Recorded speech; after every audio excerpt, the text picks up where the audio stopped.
Now, you may be wondering, hey, he just kind of skimmed over that little part about the blacks mating with the Chinese to produce the Red Indian. Well, I'm gonna attack that right now. You may be wondering, were there even blacks in China? And the answer to that is yes. There were indeed blacks in ancient China. The skeletal remains from southern China are predominantly Negroid. The people practiced single burials, which is an African ritual. In northern China, the blacks founded many civilizations. The three major empires of China was the Jia dynasty, the Shang Yin dynasty, and the Zhao dynasty. The Zhao dynasty was the first dynasty founded by the Mongoloid people in China, called the Hua. The founders of the Jia and the Shang came from the fertile African crescent by way of Iran. Chinese civilization began along the Yellow River. Here the soil was fertile, and black Chinese farmers grew millet 4,000 years ago, and later soybeans. They also raised pig and cattle. By 3500 BC, the blacks in China were raising silkworms and making silk. The cultural hero Huang Di is a direct link of Africa. His name is pronounced in Old Chinese as Yuhai Handi or Hu Nak Kunte. He was supposed to have arrived in China from the west in 2282 BC and settled along the banks of the Low River in Shaanxi. This literal translation of Huang Yi to Hu Nak Kunte is interesting because Kunte is a common clan name among the Manding speakers. The Africans or blacks that founded the civilization in China were often called Li Min, meaning black-headed people, by the Zhao dynasty. This term has affinity to the Sumero-Akudan term Sa-ge-ga, black-headed people. These Li Men are associated with the Chinese cultural hero Yao. We know very little about the sounds of the ancient Chinese because ancient Chinese was very different from Old Chinese and Middle Chinese and the modern Chinese dialects. This results from the fact that the Chinese dynasties were founded by a diverse ethnic group.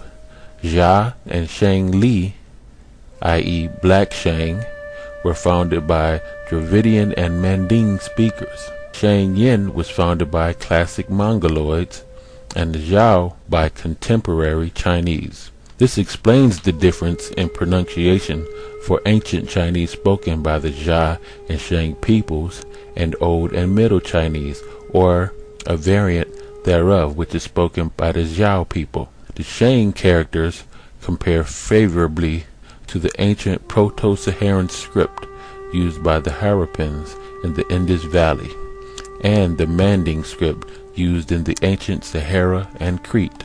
Clyde Winters outlined the spread of the Proto-Saharan script to Harappa and throughout the Sahara African and Asian by the Dravidians and the Manding. Evidence of Chinese writing first appears around 2000 BC as pottery markings. The shell and bone characters represented writing. They were not pictures but wedges similar to African cuneiform.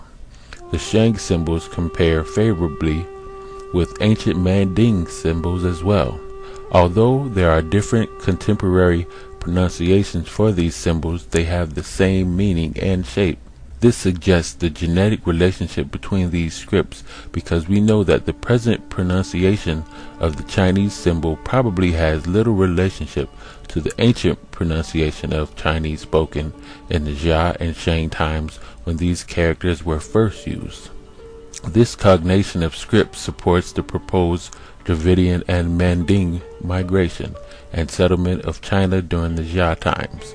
The identification of the first hero of China, Hu Nak Kunte, as a member of the Kunte clan of the Manding speakers of Africa is supported by the close relationship between the Manding languages and the Chinese.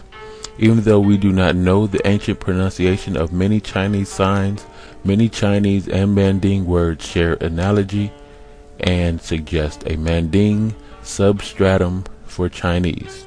I mentioned Black Shang, so I will further explain. There were two Shang empires. The first Shang dynasty was Shang Li, meaning Black Shang. It was ruled by Li Shang, or Black Shang. For the last 273 years of the Shang Empire, the capital was situated at Anyang. The Shang Empire based at Anyang was founded by the Yin nationality. We call this empire Shang Yin. Thus we have Shang Li Empire and the Shang Yin Empire. The Yin were classical Mongoloid people related to the Thai and other small Mongoloid Austronesian-speaking people situated in Southeast Asia.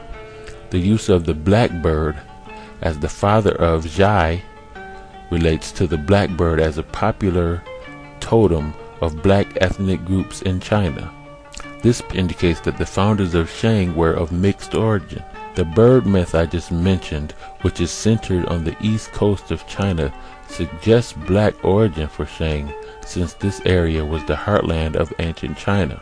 Both the ancient Chinese and Africans had similar naming practices. As in Africa, the Shang child had both a day name and a regular name. The Shang child was named according to the days of the sun on which he was born. They were 10 days in each sun. These days are called the 10 celestial signs. In the mulberry tree tradition, one day 10 suns rose from a mulberry, and the archer Yi shot them down. He actually only shot 9 down. The suns in reality were birds. The bird myth refers to the blackbirds that founded the Shang dynasty. The fact that only one of the 10 birds survived the arrows of the archer of Yi may be related to the unification of the 10 clans of the Shang dynasty. The reference to blackbirds in the Chinese literature relate to the African origin of the Shang rulers. The use of the term blackbird relates to the fact that these blacks had a bird as their totem. There is a similar account in Native American history, where the blackbird rescues the red bird from the white bird, which retreats back into the caves. This analogy is a reference to the Negroid releasing the red Indian from the clutches of the European colonialism. We know that birds do not live in caves. The cave is a reference to the mountains of Europe, the Caucasus Mountains.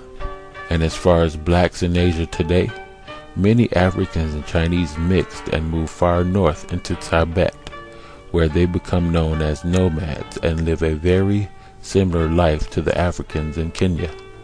The Dravidian speakers originally came from Nubia.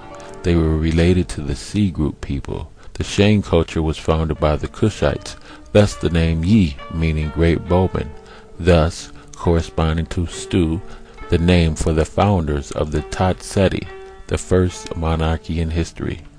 The Yi seem to have lived in both North and South China. Fu Sut Nin in Yi His Tunga Shao makes it clear that the Shang culture bearer remained allied to the rest of the Yi people who lived in southern China. The founders of Jia are usually referred to as Yue, as opposed to Yi. It would appear that most of Yi were Dravidian speakers, while Yue were Manding speakers. The first Shang king of Zhuan Wang, meaning black king, Zhuan means black. He was called Zhuan Di, meaning black emperor. The founder of the Shang dynasty was called Zhuan Nao, meaning black bird. Another Shang king was called Zhuan Mu, meaning black oxen.